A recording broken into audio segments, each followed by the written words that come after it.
11월 7일 주일 예배에 나아오신 우리 더사랑교회 모든 성도분들을 주님의 이름으로 환영합니다. 오늘도 하나님께서 우리를 먼저 사랑하셔서 이 자리에 있음을 고백하며 예배 자리로 함께 나아가시기를 소망합니다.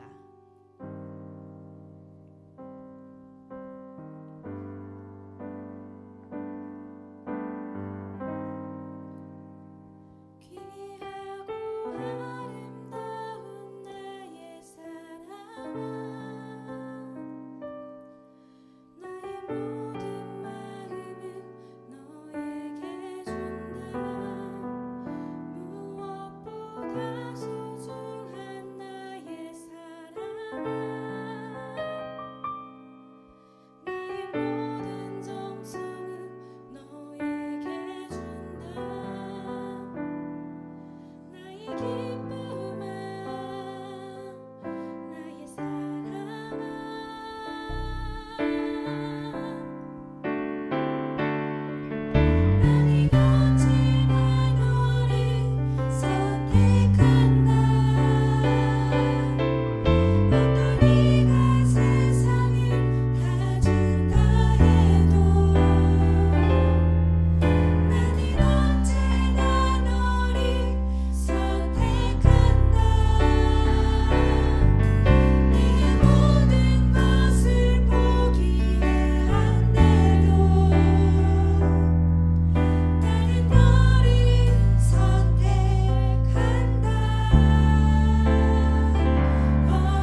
난 주저하지 않으리.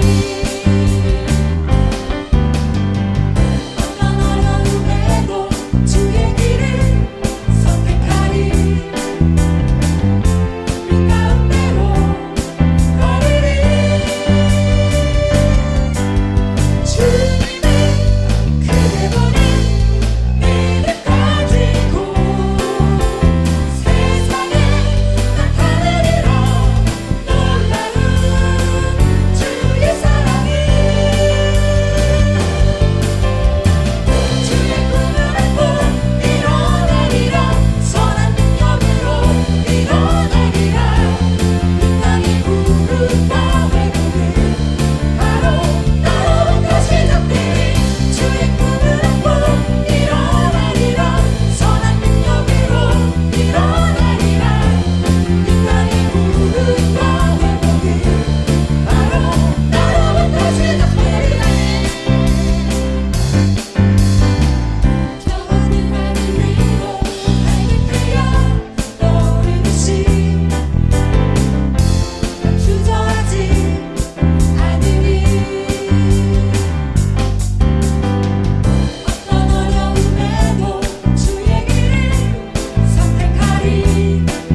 싶습니다.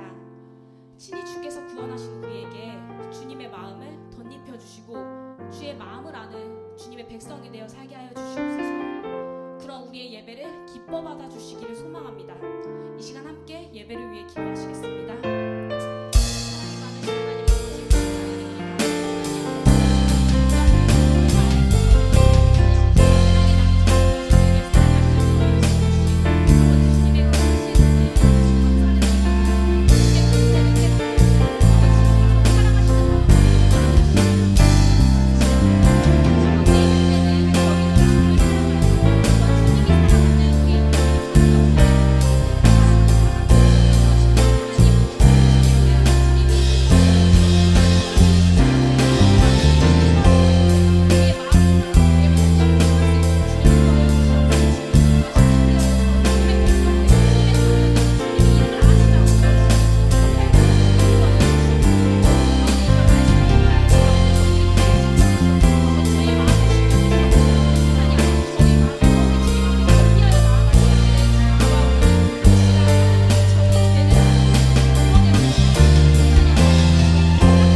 할렐루야.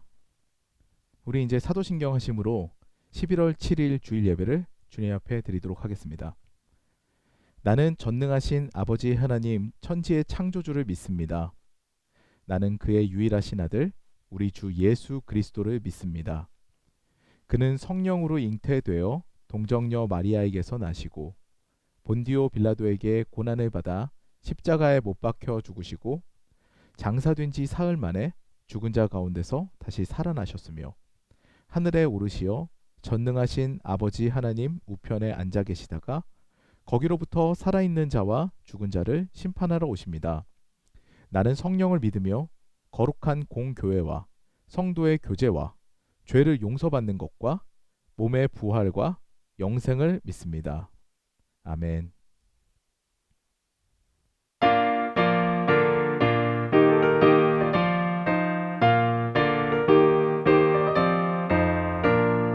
전성을 향해 가는 성도들아 앞길의 장애를 두려워 말라. 성령이 너를 인도하시리니 왜 지체를 하고 있느냐.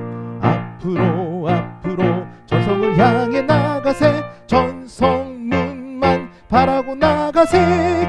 모든 천사 너희를 영접하러 문 앞에 기다려 서 있네. 너 가는 길을 누가 비우거든 확실한 증거를 보여주어라. 성령이 친히 감화하여 주사 그들도 참 길을 찾으리. 앞으로 앞으로 전성을 향해 나가세. 전성문만 바라고 나가세. 모든 천사 너희를 영접하러 문 앞에 기다려 서 있네. 너 가는 길을 모두 가기 전에 내 손에 든 검을 꽂지 말아라. 저 마귀 흉계 모두 깨트리고 끝까지 잘 싸워 이겨라. 앞으로 앞으로 전성을 향해 나가세. 전성문만 바라고 나가세. 모든 천사 너희를 영접하러 문 앞에 기다려 서 있네. 참 좋으신 하나님, 계절의 흐름과 삶의 흐름을 어찌할 수 없는 질서에 순응하며 살게 하시고 저희들을 인도하여 주시는 하나님께 감사와 영광을 올려드립니다. 여러 지체가 양주 더사랑교회에 모여 예배케 하심 또한 감사를 드립니다. 한 주간도 하나님의 뜻에 합당하게 살기를 원했지만 한없이 나약하여 우리의 일상 가운데 항상 넘어지게 됨을 용서를 구하오며 하나님의 긍휼을 이 시간 간구합니다. 하나님을 더욱더 신뢰하고 의지하며 살 수 있도록 저희들을 지켜 주옵소서. 이 세대를 본받지 않고 옛 구습을 따르지 않고 새로운 피조물로 날마다 새롭게 살아갈 수 있도록 저희들을 인도하여 주옵소서. 주님, 대한민국을 위하여 기도드립니다. 이 땅에 세워진 교회들이 먼저 회개하며 하나님의 말씀 앞에 새로워져 하나님의 나라를 바로 세워가며 살아계신 하나님께서 대한민국을 지키시고 인도하신다는 것을 우리 믿음의 자녀들과 교회를 통하여 드러나며 하나님께 영광 돌리는 역사가 일어나기를 간절히 기도드립니다. 하나님의 창조 질서에 대적하는 악한 영의 세력들을 위하여 힘써 기도하는 한국 교회와 믿음의 자녀들 되게 하여 주옵소서. 주님, 양주 더사랑교회를 위하여 기도드립니다. 작고 연약한 공동체로 시작되었으나 하나님께서 세워주신 교회임을 믿습니다. 장태정 목사님을 비롯하여 더사랑교회 지체들이 더 서로 사랑하고 이웃을 돌아보며 하나님의 뜻을 이루어 나갈 수 있도록 힘과 능력을 주사 우리 모든 지체들이 잘 감당할 수 있게 하여 주옵소서. 저희들 예배 처소를 위하여 기도하고 있습니다. 하나님께서 원하시고 뜻하신 곳에 아름답게 세워주실 줄 믿습니다. 교회 건물이 아닌 우리들 자신이 성전인 것을 항상 깊이 생각하여 하나님의 때에 이루어 주실 줄 믿고 오로지 기도에 전혀 힘쓰는 우리 더사랑교회 모든 지체들 되게 하여 주옵소서. 이 시간 하나님이 주시는 말씀을 듣겠습니다. 말씀을 전하시는 목사님을 영육으로 강건케 하여 주옵시고 좌우의 날선검, 심령 골수를 쪼개는 말씀으로 우리들의 영을 살리는 영의 양식을 풍성히 먹일 수 있도록 권능을 더하여 주옵소서. 말씀을 통하여 심령과 육신의 질병이 치유되는 하나님의 놀라운 역사가 임하는 시간 되게 하여 주옵소서.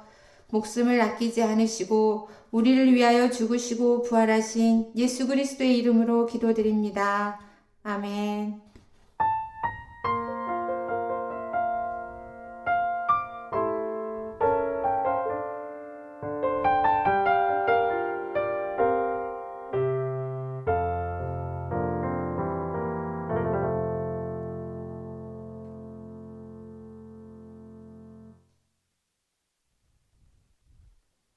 할렐루야.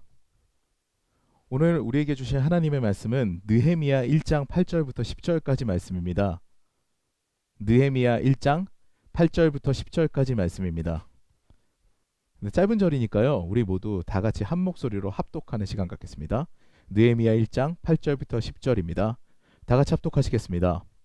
옛적에 주께서 주의 종 모세에게 명령하여 이르시되 만일 너희가 범죄하면 내가 너희를 여러 나라 가운데에 흩을 것이요 만일 내게로 돌아와 내 계명을 지켜 행하면 너희 쫓긴 자가 하늘 끝에 있을지라도 내가 거기서부터 그들을 모아 내 이름을 두려고 택한 곳에 돌아오게 하리라 하신 말씀을 이제 청하건대 기억하옵소서.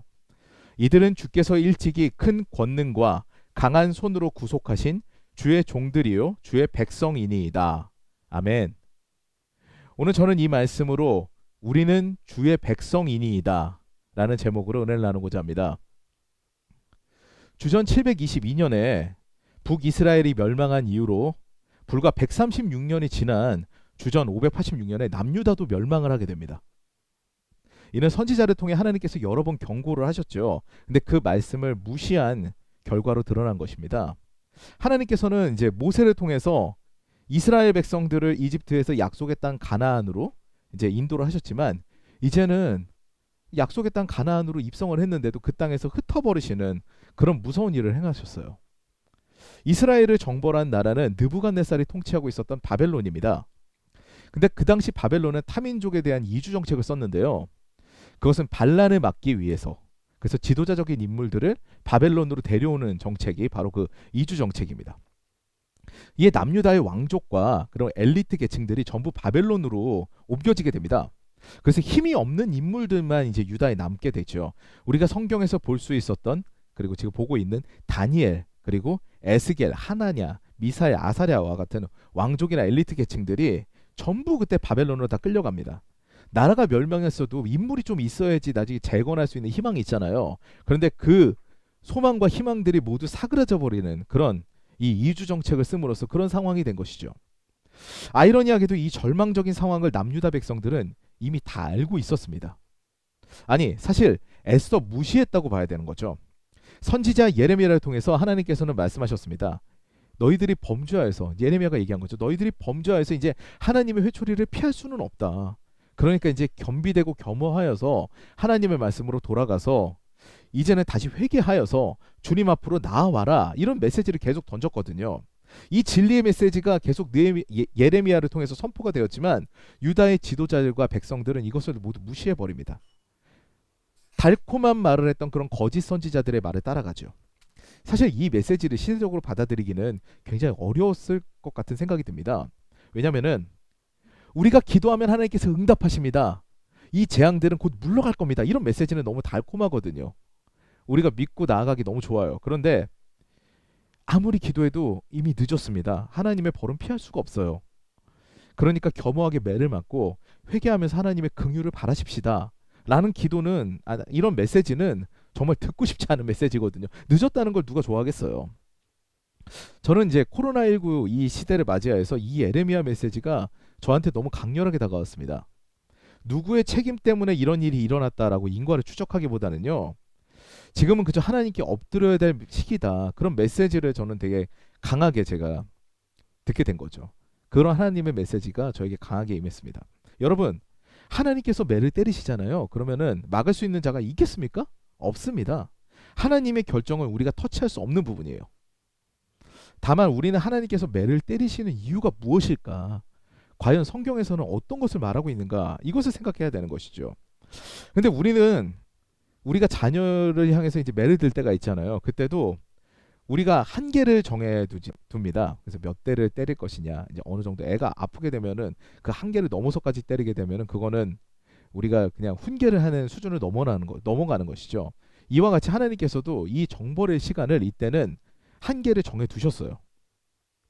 70년 후에 돌아오리라는 그런 약속의 말씀을 주셨죠. 이스라엘 백성들은 그래서 그 징계의 시간이 70년이었습니다. 하나님께서는 범죄한 이스라엘이 지금은 바벨론 포로기를 거치게 되지만 70년이라는 동안의 고난을 겪으면서 다시 회복되기를 바라시는 거죠. 마치 출애굽했을 때 이스라엘 백성들이 하나님께 불순종함으로 40년 동안 광야에서 훈련을 받지 않습니까? 그거랑 똑같아요. 오늘 말씀은 그 70년이 이제 지났어요. 그 시기가 지나서 이제 바벨론에서 예루살렘으로 귀환한 이후에 일어난 일들이 기록된 부분입니다. 느헤미야는 여호와께서 위로하신다라는 그런 의미의 이름을 갖고 있어요.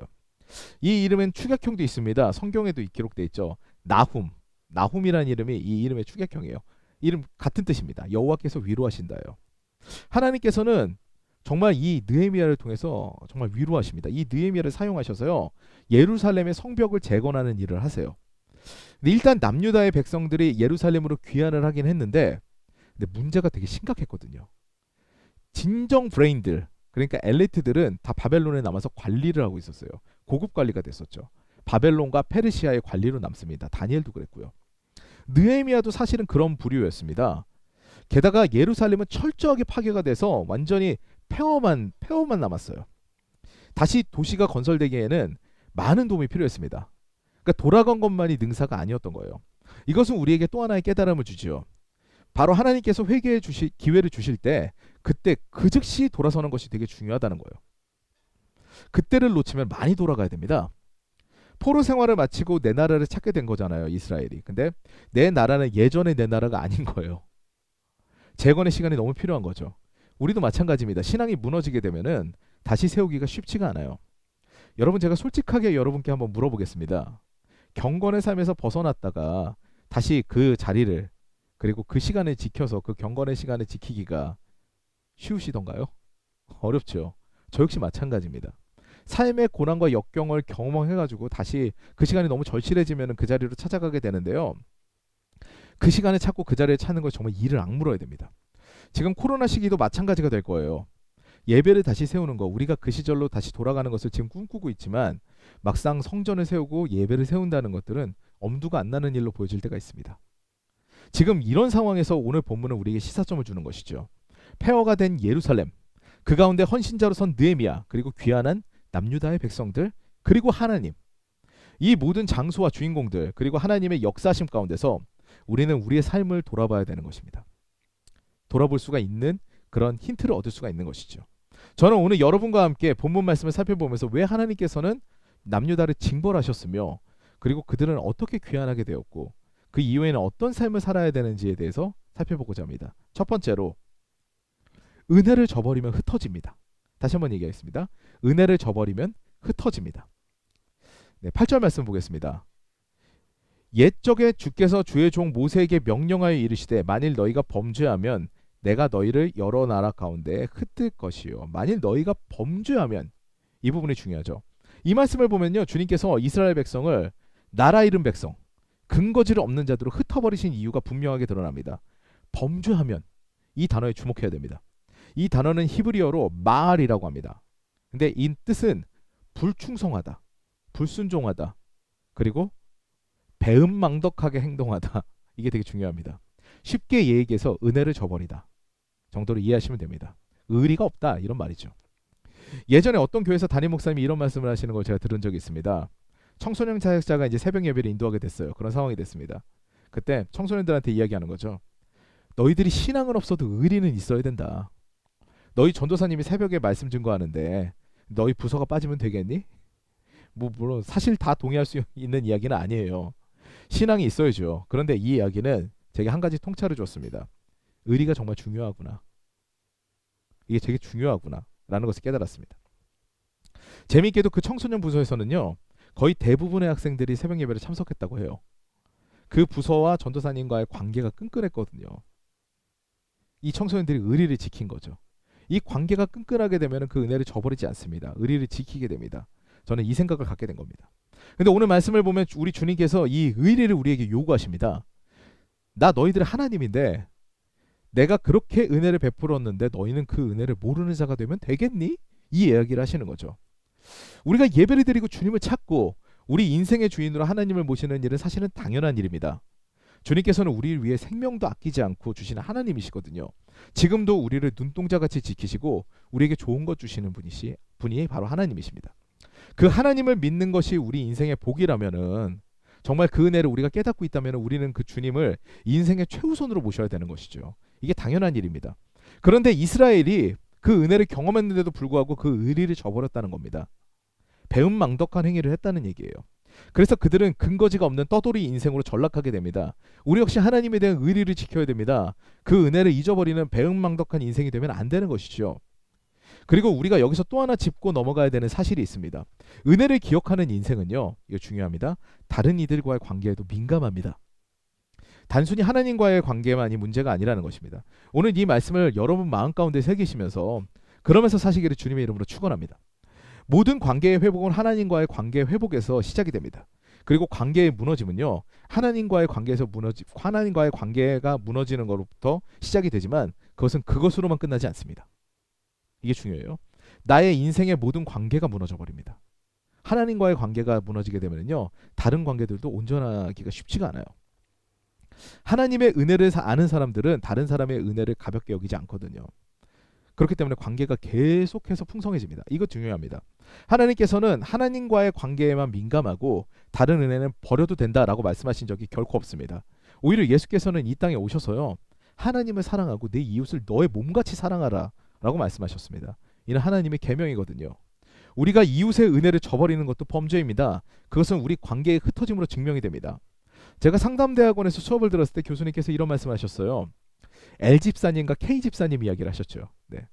교회에서 모임을 갖고 식사를 하는데 L집사님이 빠지게 되면 사람들이 찾는다는 거예요. L집사님 어디 갔어? 이런 날 빠지면 어떡해. 섭섭해. 너무 빨리 오라 그래. 누가 연락해서 빨리 L집사님 오라고 하세요. 이런 상황이 연출된다는 거죠. 그런데 그에 반해서 K집사님이란 분이 계시답니다. 근데 이분에 대한 사람들의 반응은 다릅니다. 아이고, 오늘 어쩐지 분위기가 좋다고 했더니 K집사님이 없네? 누가 연락한 사람 없지? 행여 나중에라도 알면 난리 나니까 다 입 조심해. 뭐 이런 얘기 한다는 거죠. 이 이야기를 하시면서 교수님께서는 말씀하셨습니다. 여러분은 L 집사님입니까? K 집사님입니까? 우리는 늘 조심해야 됩니다. 이 이야기를 하신 거죠. 그리고 그 다음에 하시던 말씀이 사실은 저에게 참 중요했습니다.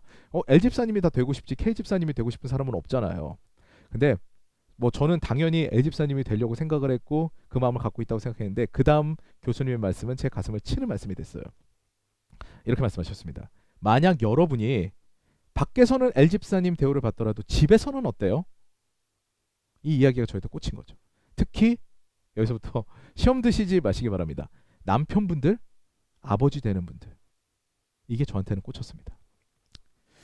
이 말씀이 제 가슴을 쳤죠. 제가 남편이자 아버지잖아요. 그래서 저 자신을 그 다음부터 돌아보게 됐습니다. 내가 있을 때 가정이 평화로운지, 내가 있을 때 가정이 행복한지, 나는 주일을 한다고 하는데 과연 내 삶에서는 주님의 향기가 피어나는지 늘 저 자신에게 묻곤 합니다. 늘 부족하죠. 지금도 부족합니다. 그런데 이제는 통찰하게 됐다는 얘기예요. 사실 저는 참 좋은 가정을 만났습니다. 살뜰하게 챙겨주시는 부모님도 만났고요. 형이 최고라고 맨날 세워주는 동생도 만났습니다. 이런 관계도 물론이거니와 현숙한 아내를 만났고요. 그리고 보석 같은 세 자녀를 만났습니다. 이 모든 것이 은혜입니다. 그런데 그 은혜를 저버리는 행동을 하지는 않는가, 이 생각을 하게 된다는 겁니다. 제가 그 생각을 하게 되었다는 거예요. 여러분 어떠신가요? 바로 내 옆에 내 가족을 만난 그 은혜를 잘 기억하고 계신가요? 예수님께서 말씀하십니다. 부모님을 섬길 물질로 고르반이라 그래서 하나님께 예물을 드리면서 나는 하나님께 예물을 드렸으니까 부모님께 할 도리도 다 했다 라고 궤변을 늘어놓는 이들에게 일침을 가하십니다. 그거 잘못됐다라고 하십니다. 여러분, 하나님을 사랑하면요, 내 주변도 사랑합니다.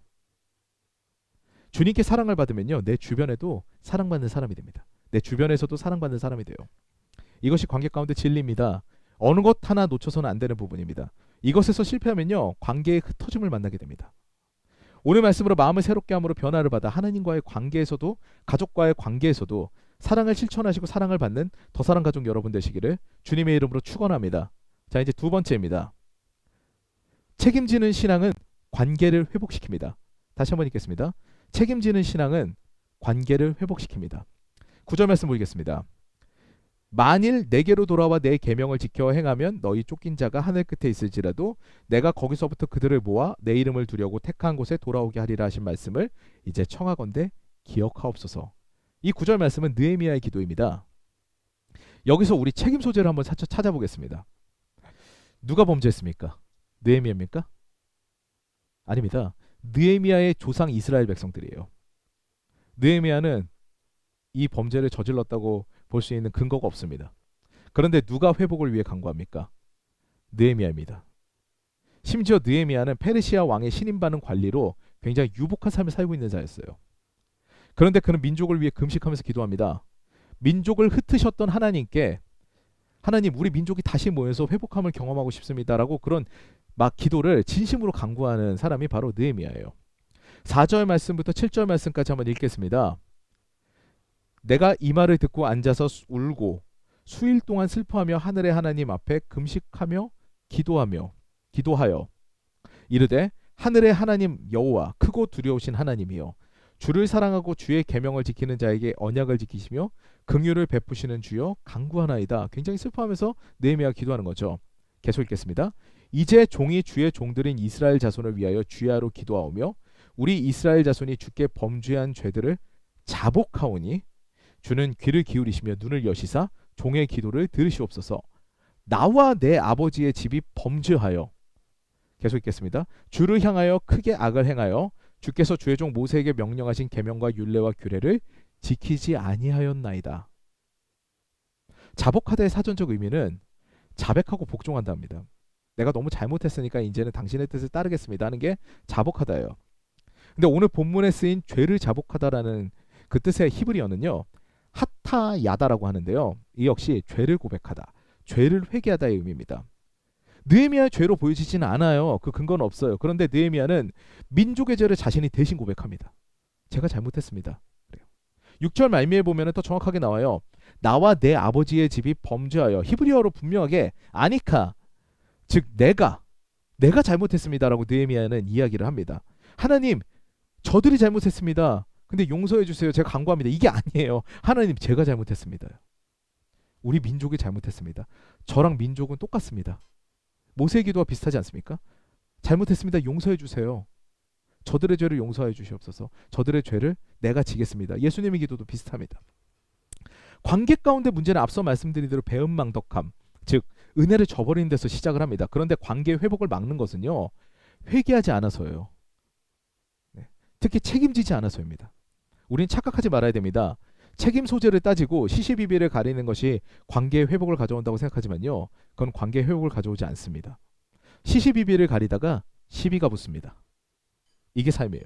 잘잘못을 따지면 관계는 어그러지지만 누군가가 책임을 지게 되잖아요. 그럼 관계는 회복이 됩니다. 이것이 놀라운 하늘의 법칙이죠. 탈무드에 나오는 랍비 메이어는 명설교가였습니다. 그가 금요일 저녁에 집회를 하는데 그의 설교를 꼭 듣고 싶은 어떤 부인이 그 집회에 참석한 거죠. 근데 그날따라 집회가 늦게 끝난 거예요. 근데 금요일날 밤은 어떤 날입니까? 유대인들에게는 금요일날 해가 떨어지자마자 안식일이 시작이 됩니다. 근데 이 부인이 해가 떨어지고 난 다음 집에 돌아온 거죠. 이제 저녁 준비고 뭐고 뭐 밥 준비가 아무것도 안 된 거예요. 그러니까 가족들이 이제 이 안식일 기간 동안에 다음날 해가 떨어질 때까지 쫄쫄 굶어야 되는 상황이 된 겁니다. 남편이 화가 머리끝까지 났어요. 도대체 가정을 내팽개 쳐놓고 난 다음에 그 설교를 듣고 있는데 당신이 제정신이냐 이렇게 된 거죠. 그러면서 이제 남편이 부인을 내어쫓게 됩니다. 집에서. 그러면서 랍비 메이어 얼굴에 침 뱉기 전에는 집에 들어올 생각하지 마! 이러면서 내쫓은 거죠. 이 소식을 랍비 메이어가 듣습니다. 그는 즉시 그 부인을 부릅니다. 그리고 자신의 눈에 이제 눈병이 났는데 이제 누가 침을 뱉어줘야 이 눈병이 낫는다고 이제 엄살을 부리는 겁니다. 그랬더니 메이어를 존경하는 그 부인은 당연히 황송해하면서 메이어의 눈에다 침을 뱉은 거죠. 그러니까 메이어는 이야기합니다. 이제 즉시 남편에게 가서 이제 당신이 메이어의 얼굴에 침을 뱉었다고 하세요. 하는 거죠. 그 부인이 다시 집에 들어가게 된 것입니다. 누군가가 이야기했습니다. 저명한 설교가이자 명사인 당신이 왜 보잘것없는 그 부인에게 신경 쓰십니까? 어차피 내버려둬도 나중에 남편은 그 부인 받아들일 거 아닙니까? 그랬더니 메이어가 조용히 이야기합니다. 가정의 평화보다 중요한 명예는 없습니다. 너무 놀랍지 않으십니까? 사랑하는 여러분, 가정의 평화보다 중요한 명예는 없습니다. 그거보다 더 중요한 사실관계는 없다고 말씀드립니다. 정말 중요하죠. 그런데 우리는 이 평화를 가볍게 생각할 때가 있다는 게 문제입니다. 가정에서도 친구관계에서도요. 그리고 가정에서건 친구관계에서건 문제가 생기는 것은 대부분 여러분도 공감하실 겁니다. 이 생각에서 시작합니다. 네가 문제야. 그러니까 고쳐. 이 생각에서 출발합니다.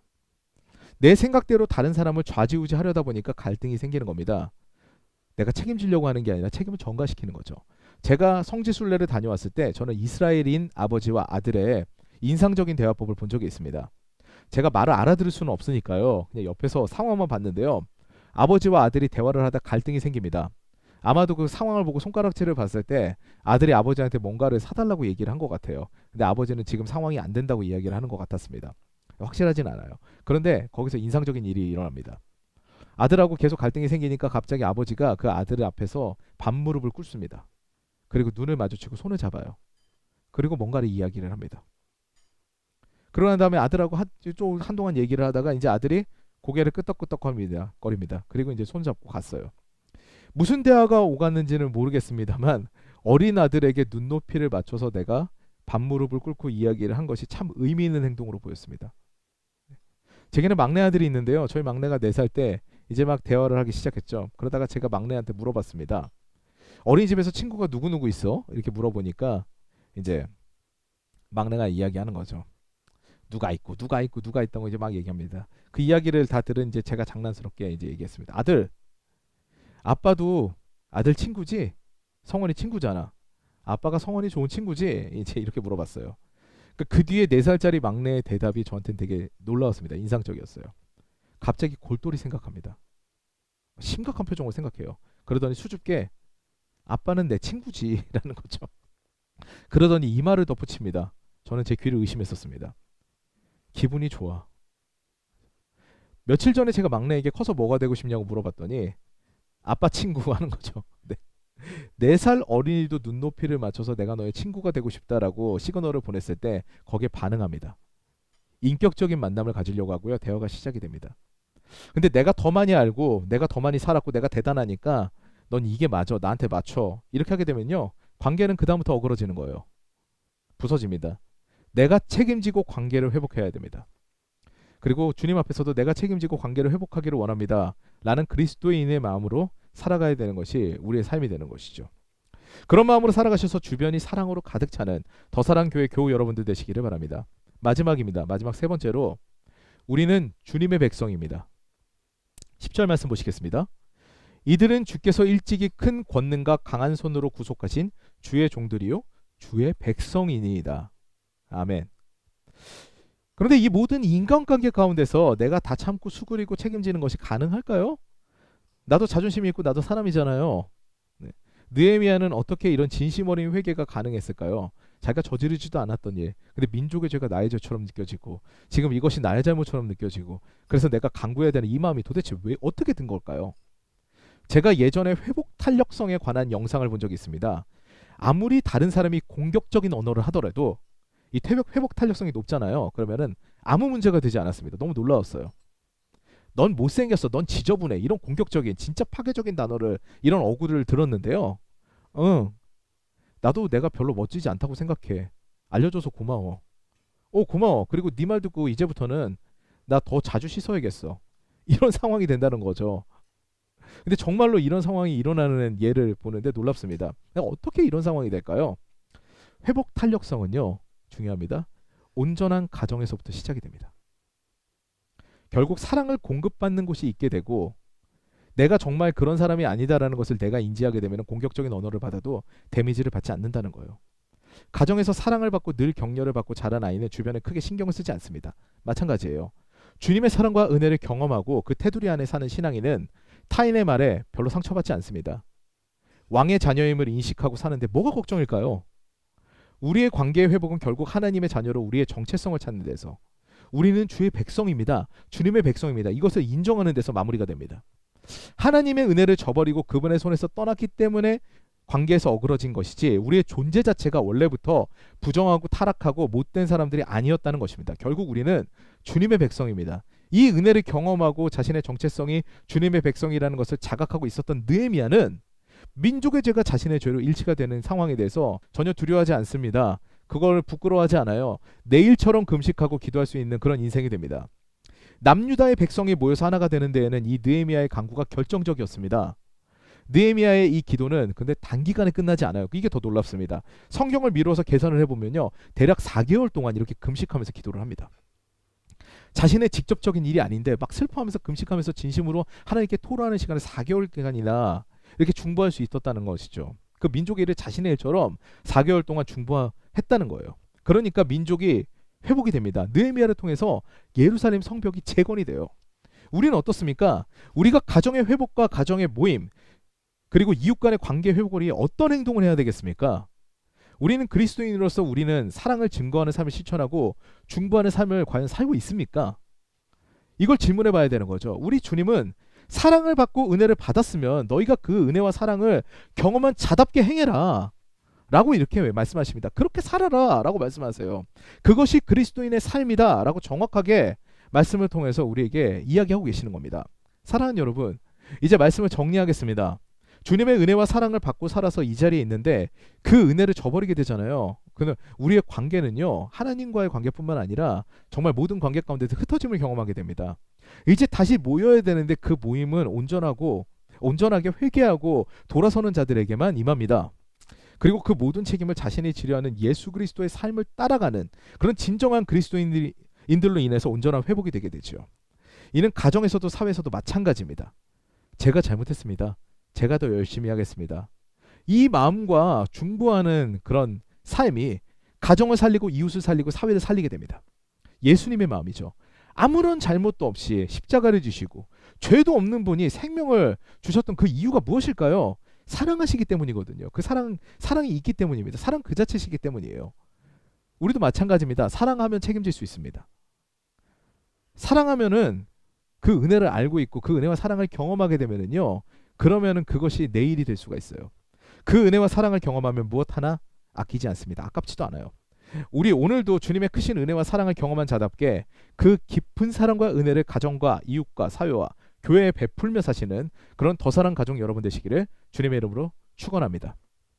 아멘. 이제 우리 기도하면서 찬양하면서 기도하는 시간을 가질 텐데요. 오늘 결단하면서 부를 찬양은 우리는 주의 백성이오니라는 찬양입니다. 이 찬양의 후렴 가사를 보면 교회를 세우시고 이 땅 고쳐주소서로 시작합니다. 교회를 세우시는 목적이 무엇일까요? 오늘 말씀에 해답이 있지 않을까요? 상처받은 영혼 위로를 받고 천국 백성으로 소망을 갖고 살아가게 함이 아닙니까? 그런 공동체가 세워지는 거 아닙니까? 우리 그리스도의 마음으로 서로를 위로하고 사랑하는 그런 귀한 공동체를 세워가야 할 것입니다. 관계의 회복이 일어나는 그런 공동체가 우리 교회가 되어야 될 것입니다. 이제 이 찬양 드리면서 우리 더욱 깊은 기도의 자리로 나아가도록 하겠습니다.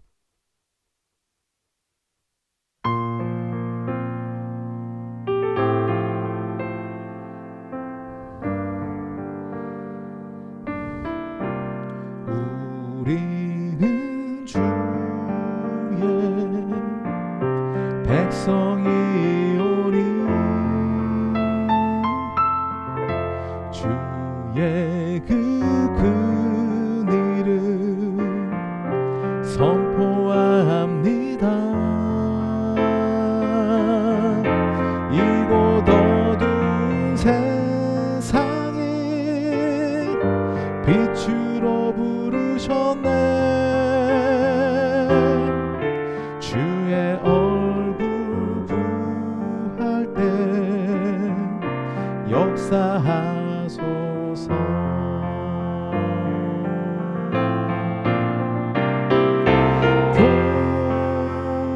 교회를 세우시고 이 땅 고쳐주소서.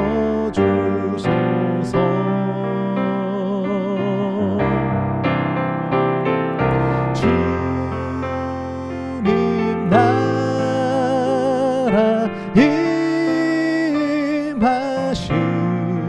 임하시고 주 뜻 이루어지다.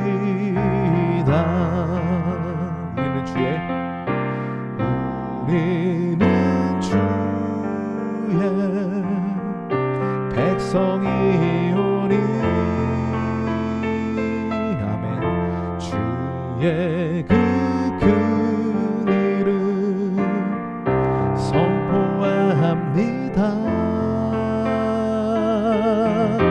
이곳 어두운 세상에 빛으로 부르셨네. 주의 얼굴 구할 때 역사하소서.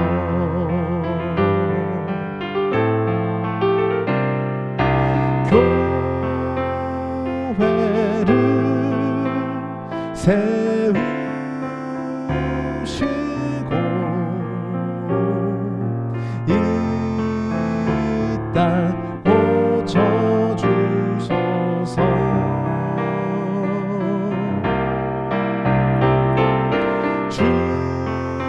주님 나라 임하시고 주 뜻 이루어지다. 교회를 세우시고 교회를 세우시고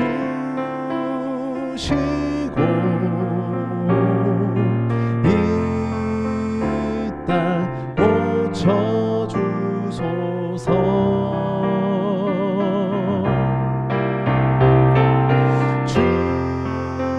주님 나라 임하시고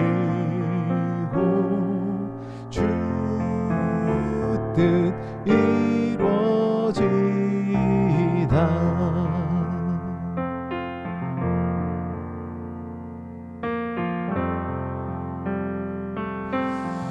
그렇습니다. 이제 우리 기도하기를 원합니다. 세 가지 정도 기도 제목을 가지고 기도하기를 원하는데요. 먼저 말씀을 생각하시면서 하나님, 우리가 은혜를 아는 자가 되기를 원합니다. 주님의 은혜를 늘 기억하며 주님의 은혜를 배신하지 않는 그런 삶을 살게 하여 주시옵소서 라는 기도를 드리길 원하고요. 두 번째로는 다른 사람을 판단하고 정죄하기보다는 기도하며 오히려 격려하고 뭔가 진짜 잘못된 일이 있을 때 오히려 내가 중보하며 주님, 우리 공동체에서 잘못된 일이 있다면 주님, 그것도 제가 회개합니다 라고 오히려 책임지면서 중보할 수 있는 예수의 제자가 되기를 원합니다 라는 기도를 드리시겠습니다. 그리고 마지막으로는 각자 개인의 기도 제목을 두고 이제 주님의 이름을 크게 한번 부르고 기도하는 시간 갖겠습니다. 주여, 사랑과 은혜가 많으신 하나님 아버지 감사합니다. 하나님, 이 시간에 우리가 주일날도 주님 앞에 나와서 우리가 예배할 수 있는 그런 마음과 심령을 주장하여 주시니 감사드립니다. 우리가 마음과 뜻과 정성을 다해서 주님 앞에 예배드리는 우리의 삶이 될 수 있도록 도와주시옵소서. 하나님, 우리가 말씀을 들었습니다. 느헤미야의 그 기도를 통하여서 정말 느헤미야가 어떤 마음을 가지고 민족을 위해 기도를 했는지, 그리고 이스라엘 민족이 어떻게 범죄하여 하나님으로부터 흩어짐을 당했는지, 어떻게 회복이 되어야 되는지 이 모든 말씀을 통해서 들었습니다. 하나님, 역사해 주셔서 우리가 먼저 주님의 은혜를 늘 기억하는 자가 될 수 있도록 도와주시옵소서. 그 은혜를 저버리게 된다면, 그 은혜를 잊어버리게 된다면, 그러면은 주님으로부터 떠나서 정말 흩어짐을 경험하게 되는 그런 안타까운 상황이 되는 것을 우리가 말씀을 통해 보았습니다. 하나님, 주님의 은혜를 알고 그 사랑을 아는 것과 같이 그 사랑과 은혜로 내 마음이 풍성하게 되어서 다른 이들에게도 그 사랑과 은혜를 나누어 주며, 그래서 모든 관계가 회복이 돼서 행복하게 인생길을 걸어가는 우리의 인생이 될 수 있도록 도와주시옵소서. 아울러 하나님, 느헤미야와 같이 우리가 책임지는 인생이 되기를 원합니다. 남의 탓, 다른 사람 탓으로 모두 돌리는 것에서 벗어나서 하나님, 제가 잘못했습니다, 제가 더 잘 되기를 원합니다, 제가 더 잘하기를 원합니다 라는 그런 기도를 주님 앞에 드리며 책임지는 인생이 될 수 있도록 도와주시옵소서. 그런 사회의 리더로 우리 더사랑교회 교우 여러분들이 성장할 수 있도록 도와주시옵고, 이미 그런 인생을 살고 있다면 그런 인생으로 인하여서 회복된 관계들로 통하여서 주님의 영광되는 그런 놀라운 역사를 삶 가운데 경험하게 되는 우리 교우 여러분 될 수 있도록 도와주시옵소서. 하나님, 오늘 개인적인 기도 제목을 두고 주님 앞에 나온 이들이 있습니다. 물질의 부족함이 있다면 그 물질의 부족함을 채워주시옵고, 주일을 하는데 이 모든 것들이 불편함이 없도록 도와주시옵소서. 몸이 아픈 이가 있다면 치유함을 경험할 수 있도록 도와주시옵고, 오늘 말씀과 같이 관계 가운데 흩어짐이 있다면 다시 모이게 되는, 회복되게 되는 그런 놀라운 역사가 우리 삶 가운데 있도록 도와주시옵소서. 하나님께서 학업과 그리고 자녀와 직장과 모든 생활 가운데 붙들어 주실 줄 믿사오며 우리 구주 예수 그리스도 이름으로 기도드리옵나이다. 아멘.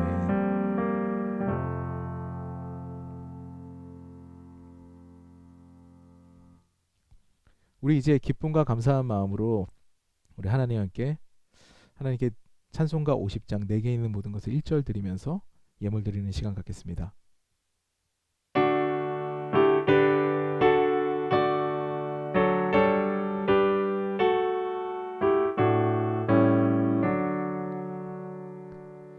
내게 있는 모든 것을 아낌없이 드리네.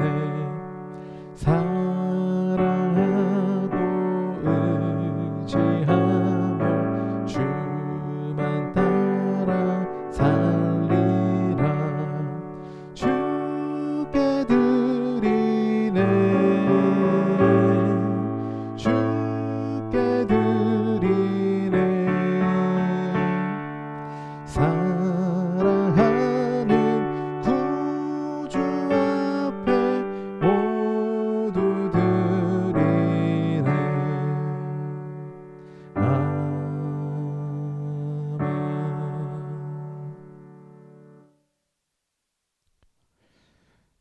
광고 말씀드리겠습니다.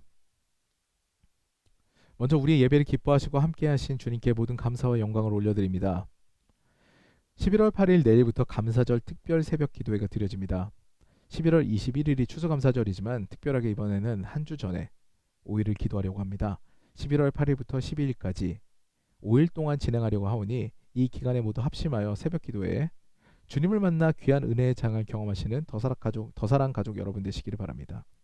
새벽 기도회에 올 출석, 전부 참석하시는 분들에게는 참석의 기쁨과 함께 특별한 선물도 준비하려고 합니다. 아이들과 청소년 부서도 모두 참석하면은 기쁨의 선물을 함께 나눌 수 있으니 자녀들도 함께 이 기회에 기도의 자리로 초대하는 그런 더사랑 가족 여러분 되시기를 바랍니다. 위드 코로나가 되면서 코로나19가 더 무섭게 확산되는 중입니다. 건강에 유의하시고 방역 수칙을 잘 지키심으로 사회에 본이 되는 그리스도인 되시기를 부탁드립니다. 이제 드리신 예물을 봉헌하며 축도로 예배를 마치도록 하겠습니다. 사랑과 은혜가 많으신 하나님 아버지 감사합니다. 하나님께서 사랑하여 주셔서 오늘도 주님 앞에 나와서 이 귀한 예배를 드리게 하시니 감사드립니다. 주님을 만나는 이 시간이 인생의 최우선이 되게 해 주시었고 예배에 승리하여서 모든 범사 가운데 승리하게 되는 우리 더사랑교회 될 수 있도록 도와주시옵소서. 오늘 말씀을 통해서 우리가 관계의 회복과 그리고 깨어졌을 때 그것이 어떻게 회복이 되는지에 대해서 배웠습니다. 우리 마음 가운데 온전히 주님의 은혜와 사랑이 늘 기억되게 하여 주시옵고 그리고 그 은혜와 사랑을 주변에 베풀면서 그 관계의 회복을 위해 내가 책임지는 그런 귀한 역할을 감당함으로써 나와 주변이 모두 행복하게 되어지는 그런 놀라운 역사가 일어날 수 있도록 도와주시옵소서. 이 시간에도 잊지 않고 주님 앞에 예물 드리는 손길들이 있습니다. 주일 헌금으로, 11조로, 감사 헌금으로, 건축 헌금으로, 성교 헌금으로 또한 각종 예물로 주님 앞에 드린 손길들이 있습니다. 주님께서 복을 내리시고 더 내리셔서 하늘의 귀한 것과 땅의 기름진 것들로 채워 주시옵소서. 예물을 흠양하여 주시옵고 30배, 60배, 100배로 복을 내려 주시되 온전히 그리스도인으로 주님 앞에 헌신하고 주님 앞에 봉사하면은 이런 삶을 갖게 되는구나라는 증거가 되고 간증이 되는 그런 삶이 될 수 있도록 도와주시옵소서. 지금은 성부, 성자, 성령 삼위의 하나님의 은혜와 사랑하심이 이곳에 모여서 온전히 주님의 은혜와 사랑을 기억하고 그 뜻대로 살기를 작정한 모든 더사랑 가족 여러분들 머리 위에 지금부터 영원토록 함께 하시기를 간절히 축원하옵나이다. 아멘.